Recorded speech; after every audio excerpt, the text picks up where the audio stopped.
বরিশাল বিশ্ববিদ্যালয়ের শিক্ষকদের চলমান অসহযোগ আন্দোলন নিরসনে বিশ্ববিদ্যালয় ও বিভাগীয় প্রশাসনের মধ্যে বৈঠক অনুষ্ঠিত হয়েছে। সকালে ১.৫ ঘণ্টাব্যাপী এই বৈঠকে শিক্ষকদের পদোন্নতি ও সংবিধি প্রণয়ন সহ বিভিন্ন দাবি নিয়ে আলোচনা হয়। বিভাগীয় কমিশনার জানিয়েছেন, বিশ্ববিদ্যালয়ের আইন অনুযায়ী দাবিগুলো পূরণের উদ্যোগ নেওয়া হবে। বৈঠক শেষে দ্রুত ক্লাসে ফেরার আশ্বাস দিয়েছেন শিক্ষকরা। পদোন্নতি ও নিজস্ব সংবিধি বাস্তবায়নের দাবিতে গত ৩ দিন ধরে বরিশাল বিশ্ববিদ্যালয়ে চলছে শিক্ষকদের অসহযোগ আন্দোলন। শিক্ষকরা জানান, তারা শিক্ষা কার্যক্রমে ফিরতে আগ্রহী। গত মঙ্গলবার থেকে ইউজিসির সংবিধির দোহাই দিয়ে পদোন্নতি আটকে রাখার প্রতিবাদে এই আন্দোলনে ডাক দেন শিক্ষকরা।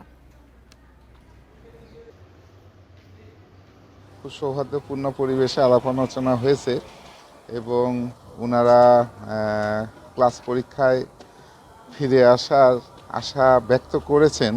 তবে তার আগে ওনারা একটা মিটিং করবেন আজকে বা কালকে। মিটিংয়ের পরে চূড়ান্ত ডিসিশন নিয়ে আশা করা যাচ্ছে যে আমরা ইনশাআল্লাহ ক্লাস পরীক্ষাগুলো শুরু করতে পারব। ২ মাস নিষেধাজ্ঞার পর আজ মধ্যরাত থেকে নদীতে মাছ শিকারের জন্য প্রস্তুতি নিচ্ছেন জেলেরা। নৌকা জাল মেরামত করে পদ্মা ও মেঘনা নদীতে যাওয়ার জন্য তারা প্রস্তুত। ঘাটগুলোতেই বেড়েছে ব্যস্ততা। ২ মাসের নিষেধাজ্ঞার কারণে এবার গত বছরের চেয়ে মাছের উৎপাদন বাড়ার আশা মৎস্য কর্মকর্তাদের। মা ইলিশ রক্ষায় নদ নদীতে মাছ ধরায় ১ মার্চ থেকে ৩০ এপ্রিল পর্যন্ত নিষেধাজ্ঞা দেয় সরকার। ২ মাস পর মাছ ধরতে এরই মধ্যে সব প্রস্তুতি শেষ করেছেন চাঁদপুরের প্রায় ৫০,০০০ জেলে। ঋণের বোঝা মাথায় নিয়েই জাল ও নৌকা মেরামত করে পদ্মা মেঘনায় যাচ্ছেন জেলেরা। ইলিশ ধরা পড়লেই ঋণমুক্ত হয়ে লাভের আশা তাদের। নিষেধাজ্ঞার সময় প্রথম মাসে ঢিলেঢালা অভিযান হলেও শেষ মাসে কড়াকড়ি ছিল বলছেন তারা। অভিযান কিন্তু একেবারে নর্মাল গেছে, মানে জেলেরা যে ঠিক এখানে উড়াতুরাই মাছ ধরছে, মানে গাং কাছে আলাইছে। এই ১ মাস খুব কড়া গেছে। অভিযান মানছি আমরা। ১ তারিখের থেকে আমরা সবকিছু প্রস্তুতি নিতে আছি। ১ তারিখের থেকে আমরা নামবো। যদি ভাগ্যে থাকে আল্লাহ নদীর মাছ পাওয়া যাবে, ভাগ্য না থাকলে পাবো না। ২ মাসের নিষেধাজ্ঞার সময় চাঁদপুরে ৫ শতাধিক অভিযান, ৫০টির অধিক মোবাইল কোর্ট পরিচালনা করা হয় ও বিভিন্ন মেয়াদে সাজা দেওয়া হয় ২ শতাধিক জেলেকে। অভিযানের ফলে অসাধু জেলেরা নদীতে নামতে না পারায় ইলিশের উৎপাদন বাড়বে বলে দাবি মৎস্য বিভাগের। আমরা আশা করতেছি যে এই জাটকা থেকে ইলিশ হবে, ইলিশের প্রোডাকশন বাড়বে ইনশাল্লাহ। এবং জেলেরাও এটা স্বীকার করছে যে অন্যান্য বারের তুলনায় এবার বেশি অভিযানের কারণে জেলেরা নামতে পারে না। লক্ষ্মীপুরে মোবাইল কোর্টের মাধ্যমে অর্ধ শতাধিক জেলেকে জেল জরিমানা ও ২০ লাখ মিটার কারেন্ট জাল জব্দ করা হয়। নিষেধাজ্ঞার সময় জেলেদের ৪০ কেজি হারে দেয়া হয় ৪,৬৯০ টন চাল। তবে না পাওয়ার অভিযোগও করেছেন অনেকে। জেলেরা তাদের জাল ও নৌকা মেরামত করে তারা নদীতে যাওয়ার জন্য সর্ব প্রস্তুতি নিচ্ছে। সরকার আমাদের চাল দেয়, কেউ পায় না।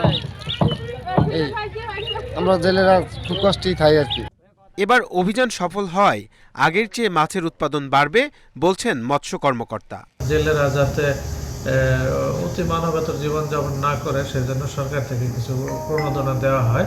আমাদের নিবন্ধিত জেলের সংখ্যা প্রায় অ্যারাউন্ড ৫০,০০০। এবছর ২৮,৫০০ টন ইলিশ পাওয়ার লক্ষ্য মৎস্য বিভাগের, যা গত বছরের চেয়ে ৫,০০০ টন বেশি। রাহিনুল ইসলাম রিঙ্কু, ইন্ডিপেন্ডেন্ট নিউজ। এ নিয়ে আরো জানাতে লক্ষ্মীপুর ও চাঁদপুর থেকে যোগ দিচ্ছেন আমাদের সহকর্মীরা। শুরুতেই জানাবেন আমাদের সহকর্মী আব্বাস হোসেন। আব্বাস, লক্ষ্মীপুরে জেলেদের প্রস্তুতি কেমন দেখছেন? ২ মাসের নিষেধাজ্ঞা শেষে আজ মধ্যরাত থেকে আবারও তারা মাছ ধরতে নামছেন। মার্চ এপ্রিলে ২ মাস কিন্তু পুরোপুরি লক্ষ্মীপুরের আলেকজান্ডার থেকে যে চাঁদপুরের ৬০ নং এলাকা রয়েছে, ১০০ কিলোমিটার এলাকায় কিন্তু সকল ধরনের মাছ ধরা নিষিদ্ধ ছিল। আর এই নিষেধাজ্ঞা উঠে যাবে আজ মধ্যরাত থেকে। আজ মধ্যরাতের পরে কিন্তু জেলেরা তারা যে ব্যস্ত সময় পার করবেন, তারা নদীতে নামবেন এবং তারা মাছ শিকারের জন্য তারা ব্যস্ত হয়ে পড়বেন। এমনটি ঘাটগুলোতে আমরা সকাল থেকে কয়েকটি ঘাটে গিয়েছি, সেখানে দেখেছি জেলেরা তারা ব্যস্ত সময় পার করছেন। নৌকা জাল সহ অন্যান্য যে সরঞ্জাম রয়েছে সেগুলো তারা মেরামত করছেন, ঠিকঠাক করছেন। এবং প্রত্যেকটি ঘাটও রয়েছে যে ঘাটগুলোতে মাছ আনবে বা সকাল থেকে সরগরম হবে। ঘাটগুলো প্রায় ৩০টি ঘাট, সেখানেও কিন্তু তারা তাদের যে জিনিসপত্র রয়েছে সেগুলো তারা ঠিক করছেন। বরফ মিলগুলা যে কারেন্টের যে বিদ্যুতের সংযোগ সেটি তারা দিচ্ছেন। অর্থাৎ এই যে ব্যস্ত সময় সেটি কিন্তু ইতিমধ্যে শুরু হয়েছে।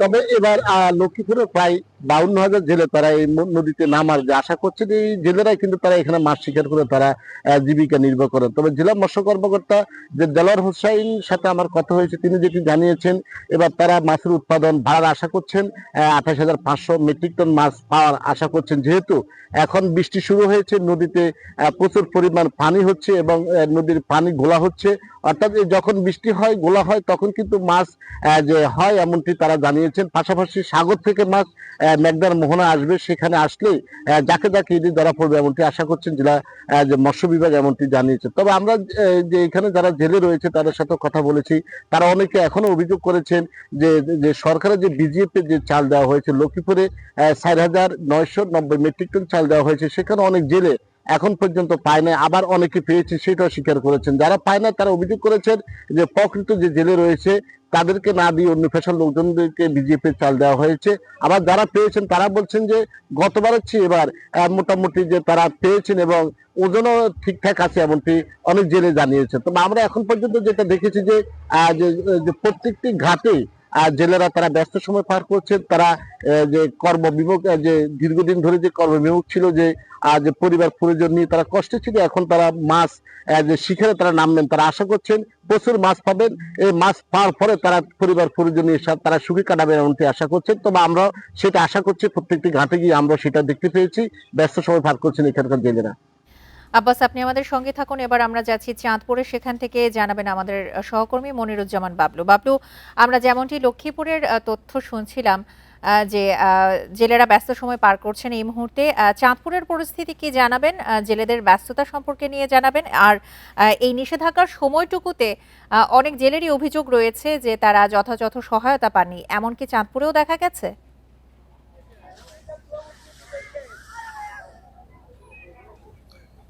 চাঁদপুরেও এমনটি অভিযোগ রয়েছে জেলেদের মাঝে। এখানে যে প্রায় 1.5 লক্ষ জেলে রয়েছে, তারা তাদের জাল নৌকা মেরামত করে কিন্তু নদীতে নামার জন্য প্রস্তুতি নিয়েছে।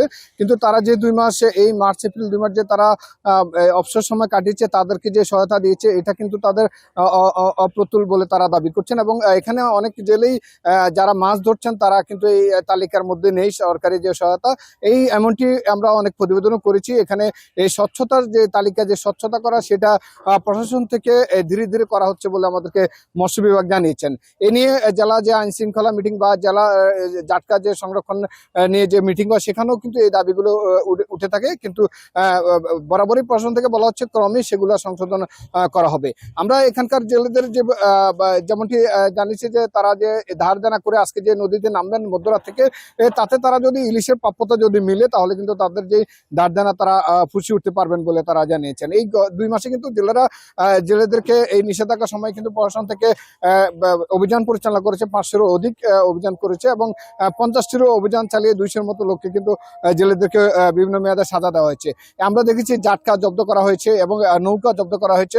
এতে কিন্তু এবার প্রথম মাসের তুলনায় দ্বিতীয় মাসে অভিযান সফল হয়েছে বলে দাবি করেছেন জেলারা। এবং এবার যে এখন যে পূর্ণিমা এবং সামনে যে সময় চলছে, নদীতে যে বৃষ্টিপাত হয়েছে, নদীতে পানির জোয়ার, পানি বেড়েছে, তাতে কিন্তু ইলিশে পাওয়ারই কথা রয়েছে বলে জেলেদের প্রত্যাশা। সেই প্রত্যাশা তারা রাতে নদীতে নামবে এবং সকালে তারা আবার ঘাটে ফিরবে। চাঁদপুরে বড় স্টেশন সহ আমি যে বড় স্টেশন ঘাটে রয়েছে, এই ঘাটটি আমরা যদি দেখি, এখান থেকে এই নদী থেকে, মেঘনা নদী থেকে কিন্তু জেলেরা মাছ নিয়ে কিন্তু সকাল থেকে তারা বিভিন্ন ঘাটে তারা যাবে এবং সেই ঘাটগুলোতে আমরা চাঁদপুর প্রায় 1/2 মৎস্য ঘাট রয়েছে। সেই ঘাটে যে কর্মজীবী যারা রয়েছেন, প্রায় 500 দিকে বড় স্টেশন মাছঘাটে কর্মজীবী রয়েছেন, তাদের কর্মযোগ্যতা, তাদের যে প্রস্তুতি মাছ বিক্রির, সেই প্রস্তুতি তারা নিচ্ছেন। কিন্তু মাছ বিক্রির যে দামটি গত বন্ধের আগে যে দামটি দেখেছি, এবারও কিন্তু সেই দামটি নির্ধারণ করা হবে আগামী কাল সকাল থেকে।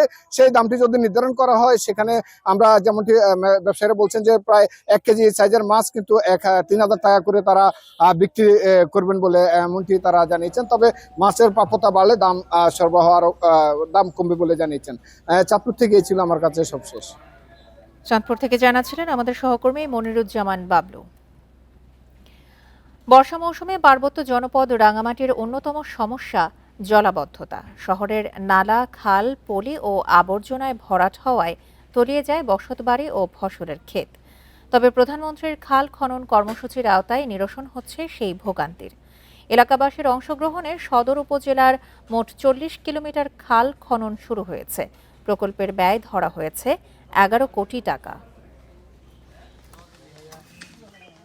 কেউ মাটি কাটছেন, কেউ ঝুড়ি ভরে সরিয়ে নিচ্ছেন বছরের পর বছর ধরে জমা খালের পলি। রাঙামাটি সদরের বন্দুকভাঙা, সাপছড়ি, কুতুকছড়ি ও বগাছড়ি ইউনিয়নের গুরুত্বপূর্ণ খালগুলো পুনর্খননে নেমেছেন স্থানীয় বাসিন্দারা। প্রতিদিন ভোরে কোদাল আর ঝুড়ি নিয়ে খাল খননের কাজে যোগ দিচ্ছেন শত শত নারী পুরুষ। প্রধানমন্ত্রী তারেক রহমানের দেশজুড়ে খাল খনন কর্মসূচির আওতায় চলছে এই কর্মযজ্ঞ। বড় করে খুনতেছি যে আমরা গ্রামের এলাকার সবাই মিলে খাল খননের পর আর আমরা বন্যা কবলিত হব না, এমনকি আমরা ভালোভাবে চলাফেরা করতে পারবো। প্রকল্পের অধীনে খাল খননে অংশ নেওয়া শ্রমজীবীরা দৈনিক 500 টাকা করে মজুরি পাচ্ছেন, আর কাজের তদারকি করছে ইউনিয়ন পরিষদ। প্রান্তিক পর্যায়ে সরাসরি কর্মসংস্থান সৃষ্টির পাশাপাশি এলাকার উন্নয়ন হওয়ায় খুশি পাহাড়ের মানুষ। এখানে শ্রমিক কাজ করতেছে দৈনিক সকাল বিকাল 500 টাকা করে পাবে ওরা। এই খাল খনন কর্মসূচি যদি সঠিকভাবে বাস্তবায়িত হয় তাহলে অত্র এলাকার জনগণ বিভিন্ন দুর্ভোগ থেকে মুক্ত হবে। সরকারের এই কর্মসূচি এলাকার জলাবদ্ধতা দূর করার পাশাপাশি জেলার কৃষি ও জনজীবনে আমূল পরিবর্তন আনবে বললেন পার্বত্য চট্টগ্রাম বিষয়ক মন্ত্রী। নির্বাচনী অঙ্গীকার হিসাবে আমরা এটা পূরণ করব। এই ব্যাপারে আমরা দানিয়া চর এখন আমরা দেখছি যেখানে যেগুলো প্রয়োজন কুতুকছড়ি সব দিক দিয়ে আমরা কিন্তু এইভাবে স্টেপ নেব আর কি। খাল খনন কার্যক্রমে পানি প্রবাহ নিশ্চিতের পাশাপাশি পাহাড়ের জীববৈচিত্র্য ও পরিবেশের ভারসাম্য রক্ষা হবে আশা স্থানীয়দের। Independent news. যশোরে ফুল দিয়ে শুভেচ্ছা জানানো 7 মাসের শিশু নাসরের জন্য উপহার পাঠিয়েছেন প্রধানমন্ত্রী তারেক রহমান। বেলা 11:30টার দিকে আমরা বিএনপি পরিবারের পক্ষ থেকে নাসর ও তার বাবা মায়ের হাতে উপহার সামগ্রী তুলে দেওয়া হয়। প্রধানমন্ত্রীর উপহার পেয়ে আবেগ আপ্লুত হয় নাসরের পরিবার। এই প্রাপ্তিকে তাদের জীবনের অন্যতম সেরা প্রাপ্তি হিসেবে উল্লেখ করেছেন নীলিমা অপু দম্পতি। 27 এপ্রিল প্রধানমন্ত্রী যশোর সফরে আসেন। দুপুরে তিনি যশোর ইনস্টিটিউটে পাবলিক লাইব্রেরিতে পরিদর্শনে গেলে সেখানে শিশু নাসর এর সঙ্গে দেখা করেন।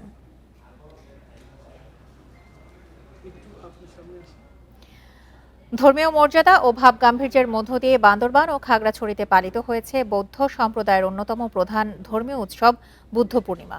দিনটি উপলক্ষে মঙ্গলময় শোভাযাত্রা, প্রদীপ প্রজ্বলন সহ নানা ধর্মীয় আয়োজন অনুষ্ঠিত হয়।